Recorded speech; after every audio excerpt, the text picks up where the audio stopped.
هل لو انا جيت المانيا ومش عايز اخد الاجازه بتاعه الاورلوب، ينفع ان انا مثلا اشتغلها واخد الشهر بشهرين؟ بص، هو اولا مفيش حاجه اسمها كده، تمام. مفيش حاجه اسمها كده خالص. ومفيش اللي هو الاوبشن ده، يعني هو انت اصلا يعني انت جاي بثقافه هي مش عندهم، او مثلا الثقافه دي على غير عادات خالص وعلى غير ثقافتهم خالص وعلى غير عاداتهم. يعني ايه مفيش حد يعني ايه مثلا حد يجي يقول انا مش عايز الاورلوب بتاعتي مثلا، او اللي هو يعني هشتغلها واخدها فلوس؟ ما عندهمش الكلام ده.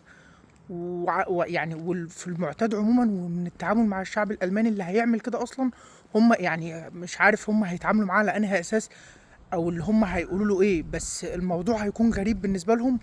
واكيد ان هم لا، لان هم بيشوفوا الحاجه دي ادميه. يعني ده حق انا كحق جسمي عليا وحق بني ادم، وانا كبني ادم جسمي له حق عليا، فطبيعي ان انا اخد اجازتي وطبيعي ان انا استمتع بيها. مفيش حاجه اسمها اشتغل في اجازتي دي. هنا بيقدسوا الاجازه وبيقدسوا راحه البني ادم، وان انت بتشتغل ولكن بتأدي مقابل، وبيبقى في مقابل لشغلك ده كماديا وكنفسيا وكمعنويا.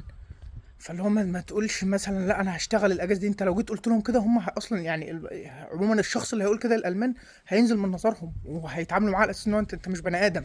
حرفيا هيتعاملوا معاك ان انت مش بني ادم. انت متخيل ان هم هنا اصلا يعني الحيوانات نفسها بيريحوها؟ يعني لو حد عنده كلب مثلا ما بيقعدش يلعب معاه طول اليوم مثلا او في وقت فراغه مثلا، فاهم؟ فالموضوع انت لا، انت لازم تغير عقليتك ديت وتغير ثقافتك ديت علشان تعرف تتعامل هنا مع الالمان. التعامل مع الالمان صعب جدا بالذات في النقطه ديت. انت بتتكلم في نقطه ادميه.